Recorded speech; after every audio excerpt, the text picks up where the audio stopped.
guys, Apple Juice Hero back here again, and today we're going to be doing a Hold My Juice Box video where basically I do a live commentary over aces, clutch replays, carries, which is what you'll be watching today, and you'll just see very nice replays, very good games, very good damages, high damages, low damages, whatever it is. They have to be clutches or carries. So to start off, me and my waffle on canal, and I don't know why I chose to roll forward, but I did. I think I was afraid that the waffle had spotted me. I see the Scorpion G. I put a snapshot into him. I would have loaded HE, but I didn't want to miss the opportunity in shooting him. I see the Conqueror. I just throw the dice there and I don't hit. It was never going to hit anyway. I'm gonna stay on this hill because I really don't have anywhere else to go. If I try to go to the right, I'll just be getting HE to death, and if I go over to the left where my heavies are, I'm just gonna end up fighting heavies, and it's just best to shoot from far so I have distance between myself, and I'm using my camo. So I'm unspotted while taking these shots. Nice shot into the waffle. I switched to HE. I should have just used AP. I probably could have even got a high roll.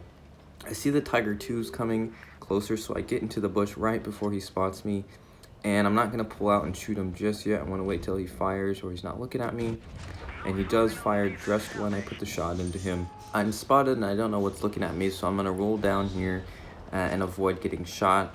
And I'm not going to completely run away. I'm actually going to stick around. I'm going to wait for this Tiger 2 to roll forward so I don't get spotted rolling over this hill. And I want to try and ambush this Tiger 2, who doesn't seem to really care that I'm here until obviously when I pull around the corner there, get a nice shot into him on the side, basically overmatching. There's really nothing he could have done to avoid that. I see the Indian Panzer is crossing over that little hill. I get a nice 800 max roll, the highest you can get in this tank with AP. And things are looking a little bit grim. It's a 4-on-5, which it doesn't look like we're going to be pulling on top here because I got a Jagdpanther 2 who's over there who's fighting a Indian Panzer and a Conqueror. And my two teammates over here on the left, which aren't really doing much. The ISU is, doing the best they can. But I see that our Jagdpanther 2 just got killed. So I want to try and take a shot on any of these guys that cross over. And I managed to get the shot on the Indian Panzer. Thank God that hit because I really did not want to have to fight him in the end game. And I'm still unspotted, so I want to try and pick up anything else I can. There's the T-28. Shots like that are pretty easily. I don't like to brag, but pretty easy shot. It's not that difficult to make shots like those, especially in third person. But our work is not done yet. I've managed to pull it down to a 3v3, and funny enough, it isn't enough. Our ISU is trying to fight an IS-8. Luckily, I'm here because if he wasn't, this IS-8 would just absolutely wreck him. That IS-8 just loses his entire hit point pool trying to fight this ISU. He rolls down, and I'm just going to load HE because I can just do that. A quick little snapshot, bring it down to a 3v2, and, well, as soon as I said that the M103 dies, I know that the Conqueror is gotta be close. There's no reason to believe that he's still over there in the hill, especially considering that he's been unspotted for a very, very long time. I want to try and anticipate this Scorpion G, so I'm waiting for him to roll forward in my general direction and have him get spotted by this ISU, and I can clean him up. But he doesn't actually go that way, so I figure, well, if he's not gonna be there, then I could just probably get some height and spot him coming in, trying to kill my ISU on this side, on our spawn.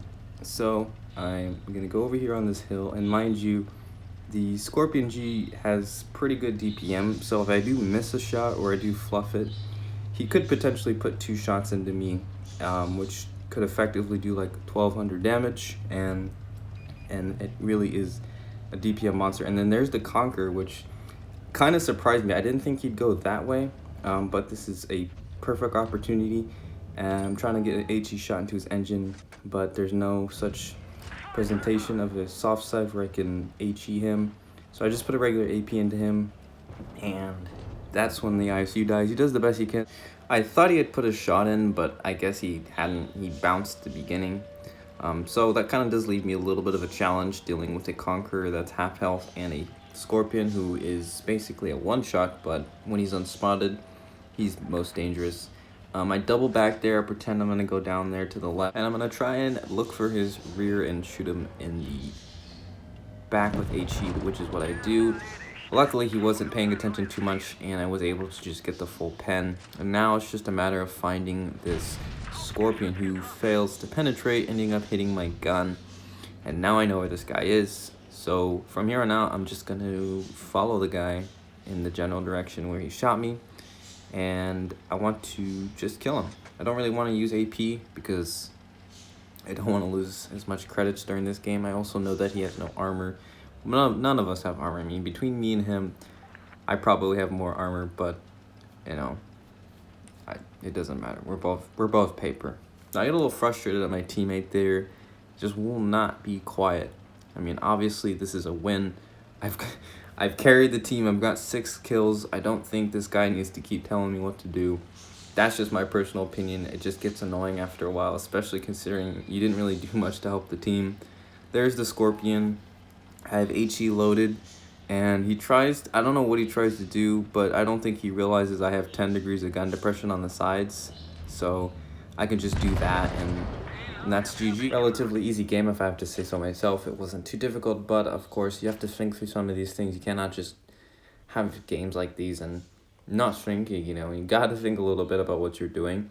5,500 ace replay, and let's get on to the next one. And next up we have a low tier game, a tier 7 Artificial Ascent in his Yak Panther, the new and improved tier 7 TD that had its armor buffed. And personally I haven't driven this tank, but I have fought this tank at low tier whenever I want to grind low tier, and I gotta say this tank's a lot more difficult to deal with than it was before, and that's a fact, not an opinion. So is the other tank, the T25AT, the American tier 7 TD. Those two right now are pretty much one of the strongest tier 7 TDs in the game. And here on Falls Creek, Artificial is going to go to the left side. He's going to go and try and get some sneaky shots onto the flanks of the enemy here, who have all decided to go bridge side into the pit of death. I don't know why they decided to go into that pit, but they have. And Artificial is just going to take some shots, get a nice shot into the T-37, who seems to think that the strongest part of the armor is the back.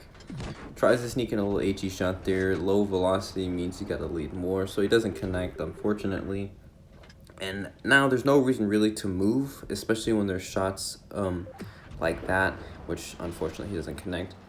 But he wants to get as much damage as he can because he's realizing that his team is just getting absolutely ruffle stomped, and the teammates that are alive aren't really even next to the enemy. So any damage he can output here really is important. Tries for a shot there, but unfortunately there's a rock in the way, and then they help, and he is relocating to the other side of the hill, and Artificial's gonna line up the shot, put him one right into the rear of the Helsing 328, which is a pretty good roll for the gun that he's using. I think this is the 88, and there is the new Japanese TD and all these other tanks that are just behind cover. There's not much he can really do. He's gonna move up because no shots available, and he wants to try and clear any enemy he can. There's the Chi-2. He's gonna back up. Chi-2 bounces. Thankfully he doesn't connect, and now he can just squeeze that shot in. I don't know how he managed to get that. Was kind of a lucky shot, if I'm being honest. There's the Firefly. Don't take that shot, you won't make it. There you go. The Firefly is tempting Artificial. Wow. Bounces the shot and a max roll 338, so he is using the 88. And now the Wi-Fi Firefly is a one-shot for Artificial here. Good choice in changing the target there. I didn't think he would, but he did, and he could have cleared the Wi-Fi Firefly, but that would have meant he had to deal with the T-37, which he eventually clears. Now it's a 2-on-4. Gets a nice shot on the VK. The VK bounces, thankfully. There's that armor coming into work, and now one tank that he has to deal with, which can pen him relatively easy, but he doesn't even pen. He bounces, and this T-29 really does screw up here. You should have penned that shot. But no, artificial bounces. Unfortunately, the track absorbing most of that shot, and there goes the T-29 bouncing again. There goes the VK also bouncing. And now the T-29 knows he's in trouble, but it's too late. Sir, you are dead. VK putting in a penning shot. Artificial's lining this one up. Can he pen? Yes, he can. Now it's a 2v1. This Helsing is looking to clear this AMX. Don't peek AMX. Don't peek. You'll die. You'll die. Ooh, is the Helsing reloaded? It doesn't matter. Artificial comes in clutch, putting out 3.6k and a mastery. Good plays, good reaction time, and good selecting of targets. I know that some people would say you would want to clear the one-shots, but sometimes it's best to make people one-shots so you can deal with other tanks rather than having to deal with them later. You probably wouldn't want them with most of their hit points.